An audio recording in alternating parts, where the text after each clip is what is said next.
The Philistine army and the Israelite army were preparing for battle. But there was a warrior named Goliath. He was huge. Bible scholars say he was anywhere from 8 feet to 11 feet tall. He was huge. And for 40 days, morning and evening, he would taunt the Israelite army and he would say, listen, we don't have to have a battle. Here's what you do. Israel, send your best warrior. And if he kills me, my entire army will be subject to you. But if I kill him, your army has to be subject to us. So while he's taunting the Israelite army, there's a young man who walks up. He's about 15 or so, and his name is David. So he happens to be bringing lunch to his brothers who are fighting in the army. And he hears Goliath taunting the army, and this is what he says in 1 Samuel chapter 17, beginning at verse 32. He turns to the king of Israel named Saul, and he says, King, let no one lose heart on account of this Philistine. Your servant will go and fight him. Saul says, you're not able to go out against this Philistine and fight him. You're only a young man. He has been a warrior from his youth. But David said to Saul, pay attention to this. Your servant has been keeping his father's sheep. When a lion or a bear came and carried off a sheep from the flock, I went after it, struck it, and rescued the sheep from its mouth. When it turned on me, I seized it by its hair, struck it, and killed it. Your servant has killed both the lion and the bear. This uncircumcised Philistine will be like one of them because he has defied the armies of the living God. The Lord will rescue me from the paw of the lion and the paw of the bear. The Lord who rescued me will also rescue me from the hand of this Philistine. David's greatest success was not what happened in the public battle.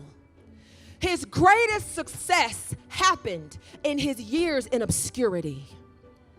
Because it was when he was in obscurity, when he was alone on his father's farm, tending to those sheep, that he ended up having to fight off lions and bears that no one knew about.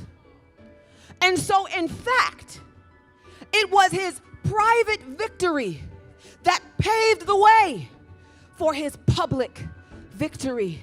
It's time for us to be the warriors that are not satisfied with everybody thinking we are in a place that we are not. And so today we're going to get victory over some things. Today we're going to pull the cover off of some things so that you can walk in the victory that was won by Jesus Christ. I have news for you. Here's the hope. You are not fighting for victory. You are fighting from victory because you have already won. The devil is already defeated. There is nothing more that has to be won in order for you to walk in the victory that was won for you.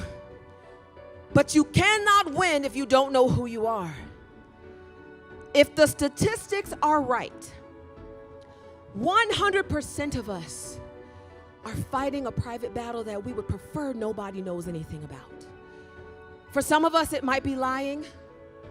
Others, it might be stealing. Some, it might be infidelity. For others, it might be pornography. For others, it might be a drug addiction. There's all types of things that we are fighting in the shadows of our lives. And many of us feel like we have lost the battle. But I came to tell you today that God has not left you out there without equipment. God has not left you out there without resources. Your God is for you, and you are going to walk in victory. We have to prepare for battle. Many of us end up losing the battles we're waging in the shadows because we are caught off guard. There are things that happen and we're like, oh my gosh, I didn't see that coming. If you ask most people who have a moral failure why, they will tell you, I don't know, it just happened. I have news for you, nothing just happens. It's a process. There is a progress that takes place. But this is why we have to be attuned to the Word of God. In the book of Ephesians, chapter 6, verses 10 through 18, the Word of God gives us one of the most important weapons we have against the enemy. And it says, finally, be strong in the Lord and in His mighty power. Put on the full armor of God so that you can take your stand against the devil's schemes. Why? We struggle not against flesh and blood, but against the rulers, the authorities, the powers of this dark world, and against the spiritual forces of evil in the heavenly realms. Many of us are fighting a battle that we feel that we are losing because we are fully exposed. We are not wearing the armor of God. And so when temptation arises, when we are enticed, we end up getting snared because we are exposed. Well, what is the full armor of God? The Bible tells us that we have to put on the full armor of God so that we may be able to stand our ground in the evil day. What do we have to do? We have to have on the belt of truth. The thing about the belt of truth is that it stabilizes you. It helps you not lean to the right or to the left. It helps to ground you. So we have to put on the belt of truth. But then we have to put on the breastplate of righteousness. What does a breastplate do?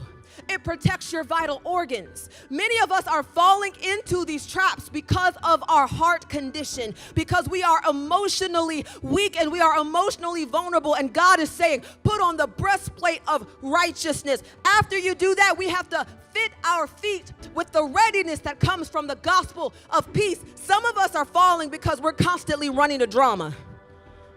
Our feet are constantly taking us into enticement. That's why we keep falling, but we have to have our feet fit with the gospel of peace. And then also we have to take up the shield of faith. What does the shield of faith do? It extinguishes the flaming arrows of the evil one. But Nona, what is faith? Many times we think faith is trusting God. We say, I have faith that God is going to deliver me out of this thing. But faith is not us trusting God. Faith is God being able to trust us. When God speaks and we obey, we put up the shield of faith by saying, devil, I don't care what you throw my way. I'm going to obey God. I am not going to allow you to entice me. I am not going to allow you to attract me to that very thing that will invalidate the call on my life. The shield of faith is obedience to what God has said. And then we have to put on the helmet of salvation. The helmet of salvation guards our thoughts. Do you know that there are thoughts you think that are not yours?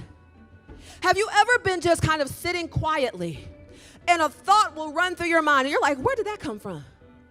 The enemy is intent on planting seeds in your mind that will bring forth a harvest that will ensnare you. We put on the helmet of salvation to make sure our thoughts stay stayed on the word of God. And then we have the sword of the Spirit, which is the word of God. Before we get into sin, we need to get into the word. We need to meditate on the word. What does God say? What does God require? What does God promise? Many of us don't know the promises of God, which is why when the enemy comes and attacks us, we end up falling because we don't even realize that we're more than conquerors. We believe that we are subject to the wiles of the devil, but my Bible says that we are overcomers by the word of our testimony, which means that if God has brought you through something, he can bring you through something else. We are more than conquerors.